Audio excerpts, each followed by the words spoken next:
I'm going to talk a little bit about consumer products. I'm going to talk a little bit about some of our campaigns that we've run.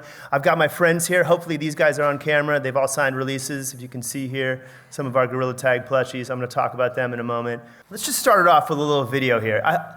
Just a show of hands, how many people have heard of Gorilla Tag? All right, fantastic. Okay, how many people have played Gorilla Tag? Okay. How many people know that the most valuable thing about Gorilla Tag is the audience and the community around Gorilla Tag? Everybody, pretty much, okay. All right, I'd like to start off with a little video here, so let me just play this. We're finally playing Gorilla Tag! Gorilla Tag. Gorilla Tag. Gorilla Tag. Gorilla Tag. Gorilla Tag. Gorilla Tag. Gorilla Tag. Gorilla Tag. I came across a game called Gorilla Tag. I got home, downloaded it, and was hooked. Oh yeah, baby. Gorilla Tag. We're here. Okay, let's do it. Let's do it. Let's do it. Let's do it. You could just play tag and be present in the moment. That's what I really love about this game. I need your help to break the Gorilla Tag world record. We already had a server filled with over 100 creators. There's 94,000! We beat the record. We got it. This is history.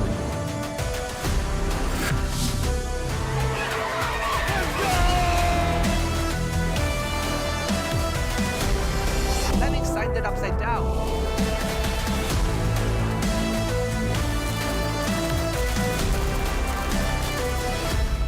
The whole Gorilla Tag community in one place. And the only thing I feel in my heart is gratitude. Eat, sleep, Gorilla Tag. Goodbye.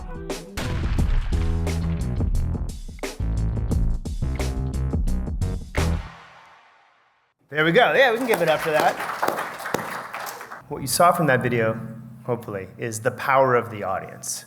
And I'm going to talk a little bit about that audience in this deck and today. And we spend a lot of time really trying to understand our audience. Our audience is our most valuable asset. At the end of the day, when we move that audience from one game update to another, when we move them into opportunities like consumer products or other lines of business, that is the key to our success. And being very, very close and understanding to what that audience wants has really been key for us. Now, I don't think it's any surprise. Our audience really is represented by the young cohort that's playing VR right now. We call them Gen Alpha. They're also referred to as the TAYA, the TAYA audiences. Gen Alpha is those who were born after 2009, very digitally savvy, digital natives. You can see from some of these top-line stats here how critical this audience is, not just to Gorilla Tag, but to overall VR growth. And this distribution curve of where our audience sit in terms of age is really important for us. It's important for us to understand what kind of products we can offer them and how we can continue to grow this audience as we develop more and more stuff. We call them, the monkey audience, and we know that they want more of stuff. So what we've started to devise at Another Axiom is what we call the monkey business ecosystem. And I couldn't show you all the secrets here, so I've redacted some of the details here, right, with some of the imagery here. But the key is that within the monkey business ecosystem, we've got our core game, our monkey IP right in the middle, and everything that we do to surround the game is built outside of that. And it's focused on and driven by this large-scale audience. So you can see our Discord is over 500,000 people, and that's an extremely active place for our audience right now. And that's a key place for us to communicate directly with that audience. That helps us drive sales of our consumer products. It helps our marketing flywheel. It helps us as we build into other categories that are really important for the longevity of the brand, like our entertainment play. So you can see our film and TV and publishing initiative is something that we're launching. If you follow me on LinkedIn, you've seen perhaps that we recently hired a key executive to help drive this business forward. Creator relations, that real soul beat of the whole flywheel for us, is critical. We have, as you saw from this video, so many of these great creators who grew up building their brand around Gorilla Tag, the J-Man Curlys, the VMTs, the Elliots. These relationships are so important for us. We've declared that the year 2025 is the year of the Gorilla Tag creator. So we've done a lot to ensure that all these creators are motivated in our ecosystem, giving them creator codes. We're launching creator plushies. We've got a whole initiative next week at VidCon. Hopefully some of you guys will come out to our booth and see what we're doing there. Creator relations are key for us, and that helps, again, drive that whole flywheel. Different areas like location-based entertainment. You saw, some shots from J-Man running around at VidCon, which we kind of call GorillaCon in some ways. Being able to have our brand show up at events and draw audiences is really great for us. It allows us to continue to grow the audience and also find ways to monetize outside of the core game. Because all of us who are in the VR space know that ultimately the game is the key piece of business, but building the brand and selling products outside of the game is really important for all of the health of this ecosystem that we're all invested in. So brand, D2C, creator relations, those are all driven by the core strengths of our audience to get us to these ancillary lines of businesses that are essentially what makes up monkey business. I'm really proud to show this slide here. This is the first time we've announced this, so it's a little bit of breaking news, but we have done over $5 million in consumer products gross sales. And really that's driven by some key partnerships that we've had with companies like Makeship and Juniper Creates. We've had 3 big drops over the last year or so where we really listened closely to the audience and built out a product line that unlocks digital items in-game when they buy the plushie and also gives them a chance to participate in really fun and exciting marketing campaigns. So I'm going to talk a little bit about the specific campaign and what we did for our birthday bash, which is listed on the slide here. But I do want to really give a kudos to the whole team for driving the brand value and then allowing us to ultimately generate over $5 million in sales just on consumer products alone in these three initiatives.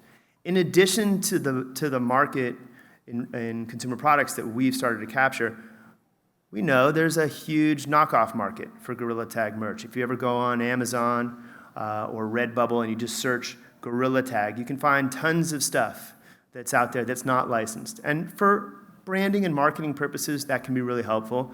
But ultimately, figuring out how we're going to capture a significant piece of that market is critical for our go-forward consumer product strategy.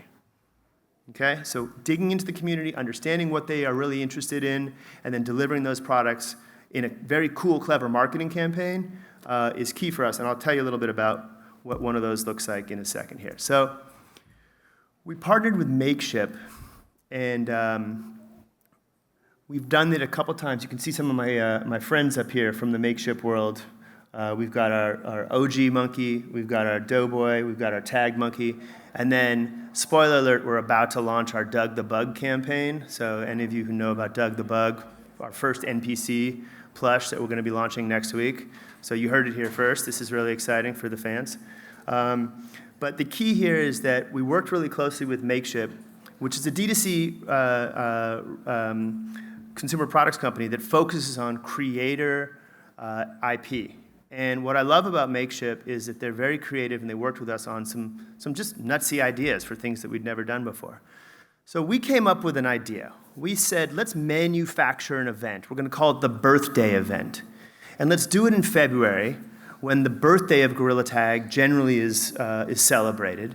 And we're going to build all kinds of fun stuff in the game. We're going to have a save the date. We're going to have party favors in the game. We're going to do all kinds of fun activities like you would for a birthday party, for planning a birthday party. Just so happens that I have twins, and their birthday is in February, and I was in the mindset of planning a birthday as it was, so it kind of all fell into place. We put this production into play, so our games team was developing the event in-game, and then we wanted to match that with a consumer products campaign that would also launch and run right around the February timeline, and we called it the Birthday Bash. And our goal was to drive in-game population and drive traffic through a variety of programs, and then ultimately give the fans who went into the game and who participated in the campaign a chance to take home a party favor. So these are the 3 items that we had for birthday. We had the Tag monkey plush, it's the guy right there. We had the Doughboy, who's the big squishy guy. And then we had the keychain, which is on my backpack somewhere, which is over here. So 3 different price points, 3 different opportunities. And what I really loved about this campaign was that we layered it with thresholds against sales that would unlock cool extra stuff that you'd get in the bag when that Makeship item arrived. So, we set these bars, we set these stretch goals. If we sold 10,000 units, everyone would get a holographic sticker in the bag. If we sold 30,000 units, everyone would get a trading card. I'll come back to that in a second.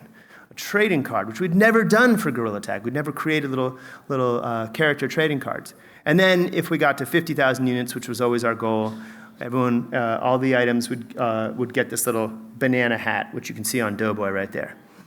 And so we did that, and the thought was with these trading cards, we could start to build out a collectibles line. This was the first time we'd done this, where these items were actually collectibles. So we had 5 different classes of cards, all the way from Party Monkey, Top Hat Monkey, Monkey Monkey, I Love GT Monkey, and then the stick. And if you know anything about Gorilla Tag, this stick is sort of this revered, iconic holdable that basically gives you power. And we built out these cards, and we had a variety of scarcity tied to each one. So Party Hat Monkey, there were 26,000 of these things made. All the way down to Stick, there were only 1,000 of these made.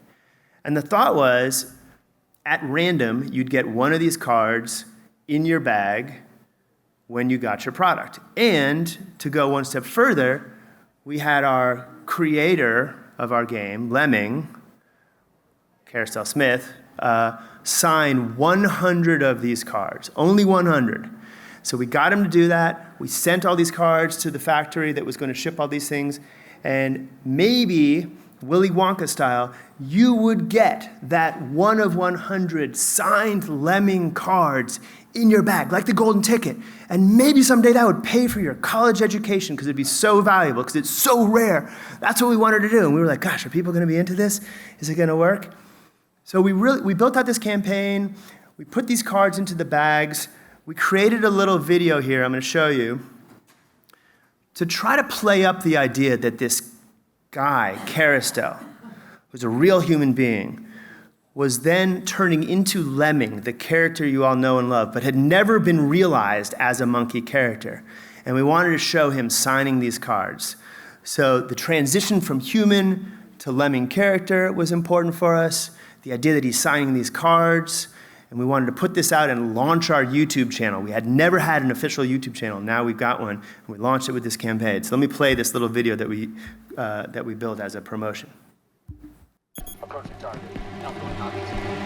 Clear for approach.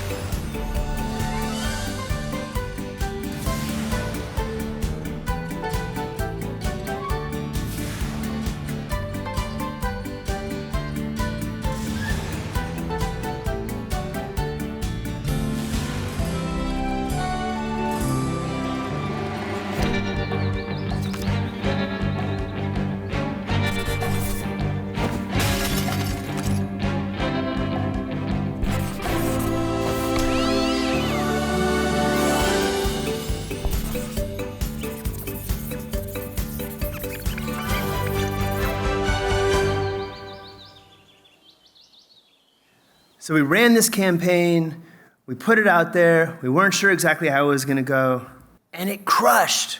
It did really, really well. It was our biggest campaign we'd ever done in terms of unit sales. We did almost 40,000 of these tag monkey plushes, which are right in the sort of middle of the price point. The Doughboys did almost 11,000, the keychains did 11,000, 60,000 units sold, 13.7 million impressions, bunch of little gifts that we unlocked, and then, like I said, $1.8 million in gross sales for a campaign that we just sort of manufactured and produced with this big creative idea. And it said to us, look, when we get really, really invested in our community, talk to them about what they want, because they had surfaced this idea about collectible cards and the whole mythology of Lemming that we wanted to take forward and what we were building. And once we could put that out there, and deliver to them, it just built this entire ecosystem for us on the back of a couple campaigns that we had done leading up to this. So it was super exciting. And now, just now, we're starting to see, it takes a little while, right? This was February when we launched it. It's a month campaign. So the month campaign. So it finished in March. And now we're starting to see all the products shipping, and people are getting them. And we are seeing thousands of videos all over TikTok and YouTube of people doing their unboxing, opening up their bags and revealing what cards they're getting. And we're tracking all these. And there's some people that are ecstatic with whatever they're getting, and some kids who are really upset because they got a monkey instead of the lemming card. And I encourage you just to look on TikTok and search for some of these. I just grabbed one just to show you here, sort of what one kid who just got his card, I won't even tell you, you'll see what it is right here. Just the enthusiasm. We got the lemming trading card, and if Gorilla Tag reposts this, I will be the happiest kid in the world. But geez, I was shaking when I saw this thing. Holy, it's like my dream come true. Thank you, Gorilla Tag, for making this happen. And for us, that's what it's all about. It's just about that gratitude. It's about the idea of we're giving the audience something that they love, getting them closer to the core of our game, which is really Lemming and Carousel at his heart in terms of what he's developed. And seeing these videos is payoff enough, in addition to our ability to build out the rest of the business. So like I said, now we're delving into other product lines, not just the plushies. We'll continue with those, but it's all the different lines that we can build that still maintains cool and unique and scarce, but really listening into what the community and the creators are helping us build. And that's my presentation. Wanted to give a little time for questions or discussion. Yeah, so if there's any questions, feel free to raise your hand. Oh, wow, yeah. And we have about 5 minutes, so go ahead. All right, thank you. I don't know if you can answer this. If not possible, let me know. But how much does your marketing campaign cost only on social media? Do you have that? Can we hear it? We spend $0 in paid media. $0. And I'll tell you our secret. We give our creators a piece of every sale that we create in-game that they can be attributed to. So we have never spent any money on paid media for our game. In the case of some of our CP, there is some paid search spend that our partner Makeship in this case covered, but it's really not material insignificant, and it's relatively insignificant. For us, the key is we talk to each one of our creators. We have various different tiers of how we have relationships with them. So at the top tier, they're illustrators, and then we have finger painters, and we have a relationship with them. We say, what motivates you? For the 15-year-old kid in Oklahoma, he just wants an attaboy from Lemming. And so we give him an attaboy from Lemming. For the 22-year-old kid in Dallas, he wants to retire his parents. So we give him a percentage of every sale that he pushes with his creator code in game. And that has been successful for us. I'm not saying that that's how it's always going to be, because people evolve, and frankly, with success, we want to make sure that everybody is incentivized. But that's been a key for us. Now we're moving into creator plushies. So we're giving licenses out to some of our key creators. We're building communities internationally where we can have beachheads with creators who can have access to our game, who can also sell products on our behalf. Really the monetization and the way we incentivize and pay the key marketing piece of the flywheel is by giving them a piece of the upside. By creating community. Always about creating communities, always about building audience, always about giving the creators early access. We iterate a ton on our game. Our CTO, Dave Newbelt, is here, and he's really led the charge for making sure that we'll put out stuff early, get feedback, keep iterating. If it works, great, we reinvest. But if it doesn't, we'll move on. And so much of that is giving the creators early access to our builds so they can help promote us. We launched a channel, a content series called Lemming's Workshop when we launched our YouTube channel. And Lemming's Workshop is all about taking a look at what Lemming is working on in the game that's in his workshop, giving our creators early looks at that stuff, and then letting them disperse and talk about that content on their own. That's the key to our marketing. Okay, so we have a question over here. I think within the XR industry, a lot of people use Gorilla Tag clones as a pejorative for a lot of experiences. How do you ensure that your brand that you've built is defensible when the kind of core interaction loop has been copied and reskinned in a different IP many times? And as part of your monkey business strategy, which of those components do you think is the most critical for building that brand moat over time? So in terms of how we protect our brand, I mean, there's two ways that we look at it. Number one, we are invested in the growth of the platform. We care about the ecosystem growing. We are in a privileged position to be one of the leaders, if not the leader, in our category, and have others knock us off, right? The most sincerest form of flattery. That being said, look, from an IP perspective, we're very vigilant over who is abusing our IP. So, this little monkey face and our name and brand and our marks are all protected. And when we feel like somebody is building a game and leveraging our brand and our marks in a negative way, we do go after them and take them down. There's been instances of this both on the Meta platform, on other game platforms, and even as mobile games. So it's important for us to enforce our IP appropriately, but we look at games that have similar motion mechanics, movement mechanics. I mean, even our other game, Orion Drift, is essentially built on or even accelerates some of the cool stuff that Gorilla Tag has developed in terms of motion. Frankly, our belief is that, and Carousel's whole vision is that monkey movement is the way that VR movement should exist. So his vision is, this is a world where hands and head are what are tracked, so we should move in an organic way. Everything should be diegetic in game. We don't have scrims, we don't have, menus. And that is the vision that we've imparted. So when other folks maybe knock that off for their own benefit, we're fine with that as a thesis. What we don't like is when someone says they're a Gorilla Tag game and the quality of what they're delivering using our marks isn't necessarily something good for the space. So we have a whole team that looks very closely at that.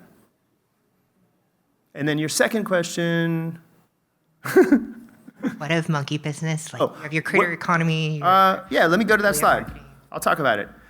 Everything here, whether it's the entertainment side, whether it's the CP side, the non-VR gaming side, it's important for us to be extending the Gorilla Tag brand outside of the headset. We think it's actually a great story for VR to have an IP that leaps out of the headset and becomes something really, really cultural. I see that as my job, ultimately, is to make sure that Gorilla Tag is culturally relevant for generations. In the same way that Mario is, right? Sonic, the games that we all played, and Minecraft certainly now, 15 years after launching, is now a culturally relevant brand for a lot of reasons, not the least of which is this movie. All of this stuff is important to ensure that our game and our brand exists for generations. At the end of the day, these all have to be successful businesses in and of themselves, and that's how we look at them from a P&L standpoint and how we assess them. But in the worst case, they all drive a marketing flywheel that puts people back into our game, or our next version of the game, or our next version of the next version of the game. And that's where we monetize at the highest level. So short version is they've got to be businesses. Worst case version is they've got to drive the entire marketing flywheel. Follow-up question for you, right here. Yeah, hey. So you talked a little about clones of the game itself, but you also mentioned there's a robust market of knockoffs within your brand. Similarly, now that you've released, kind of rare collectibles, I imagine there's a growing secondary market, trading, et cetera, for that. How do you approach that? Is it different than your approach to knockoffs of the game itself? Presumably obviously you don't, same problems with quality and protecting the brand image, but also, this may be some of your most enthusiastic creators kind of building some of these knockoffs themselves. How do you approach that? Yeah, I mean, I think in any licensing business, you've got to approach these kinds of challenges with a little bit of some grace, right? There's certain stuff like the Etsy creators that are making little 3D printed mini models of our monkeys, who our strategy ultimately is, let's get them licenses so they can keep doing what they're doing with protection, right? Because we believe they're healthy for the community. That's a baseline for us. Is this healthy for our community, or is this a negative thing for our community? Is our audience liking this stuff? Is this a good person, or is this somebody who just has bad intent?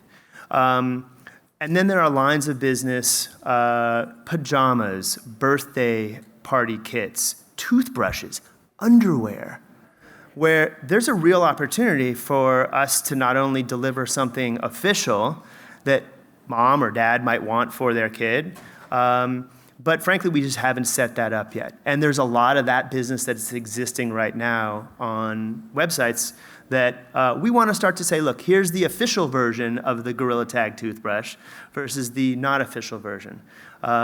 Maybe that's not the best example. So, again, it's a strategy where we look at who the creator is. Are they damaging our brand in a significant way? If so, we need to look at that very objectively. If there's somebody we want to bring into our ecosystem and be part of our audience, that's always our number one prerogative, to see if this person can be additive, or this creator or this brand partner. And frankly, we just get approached way more frequently because we sort of have our flag in the air and we say we're open for monkey business. I mean, there you go, open for monkey business. That's what we're saying. We're open for business. If you've got an idea, bring it to us. We're not going to say yes to everything. We don't want to dilute our brand. That's the other thing. Quality matters. We don't want to give our audience stuff that isn't great, whether that's film, TV, publishing, or consumer products. We have to think about our audience first. I think that's how we think about it. Okay, and that's all the time we have for questions. I encourage you all to reach out to Jake, but just give him a great round of applause. Thanks. I can stick around too if anybody wants to chat.